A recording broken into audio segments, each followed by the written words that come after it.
नमस्कार। आप सभी को नवरात्र की ढेर सारी शुभकामनाएं। आज नवरात्र का छठा दिन है, तो आज माँ भगवती के कात्यायनी रूप की पूजा करते हैं हम। प्राचीन समय की बात है, एक विश्व प्रसिद्ध ऋषिवर थे कात्यायन ऋषि, जिनकी कोई संतान नहीं थी। उनकी इच्छा थी कि माँ भगवती उनके पुत्री के रूप में पैदा हो, तो उन्होंने बहुत कठोर तपस्या की। तपस्या से प्रसन्न होकर माँ भगवती उनके घर में पुत्री के रूप में जन्म लिया, और इसी के ऊपर ही उनका नाम, क्योंकि कात्यायन ऋषि के घर में जन्म लेने की वजह से माता का नाम कात्यायनी पड़ा।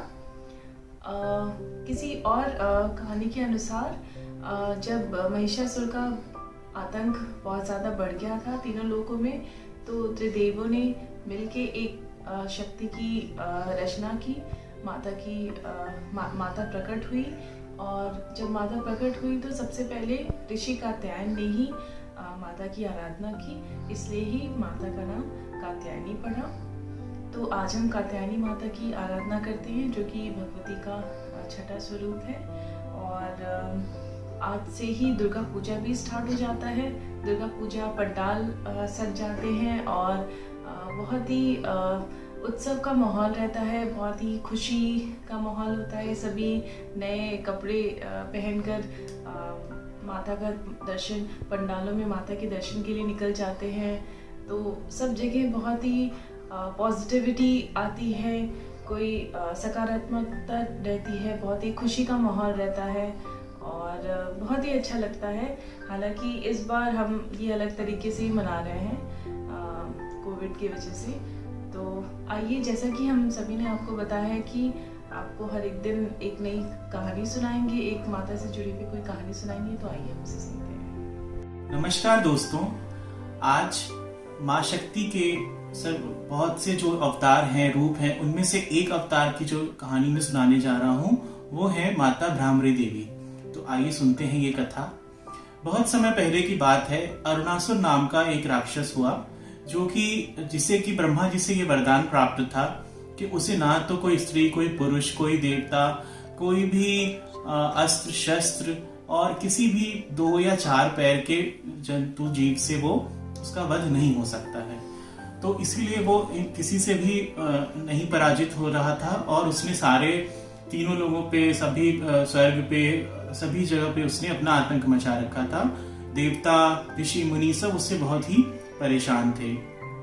फिर सारे देवता और सभी लोग मिलके भगवान शिव के पास गए और उनसे अनुरोध किया कि भगवान आप जो है हमें इस राक्षस से मुक्ति दिलाएं। तो उसके बाद भगवान शिव ने उससे युद्ध करने के लिए बोला, और वो अरुणासुर आया और उसने भगवान शिव से युद्ध के लिए वो तत्पर हुआ। पर एक समय ऐसा आया कि भगवान अरुणासुर ने जो है शिव जी पे भी आक्रमण करने लगा, और ऐसा लगा कि शिव जी कहीं उससे कम न भी पड़ रहे थे।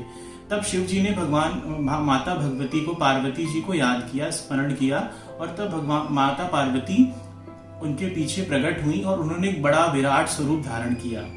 फिर उन्होंने एक जोर से अपने शंख से ध्वनि की, जिसकी वजह से पूरे विश्व के जितने भी भंवरे और कीड़े मकोड़े, मकड़ियां, जंतु सब जो है आ गए आकाश में उड़ते हुए, और माता के शरीर से जाके चिपक गए। तो माता के पूरे शरीर पे भंवरे ही भंवरे हो गए, जिस वजह से माता का नाम भ्रामरी पड़ा। फिर माता ने क्या किया कि युद्ध किया।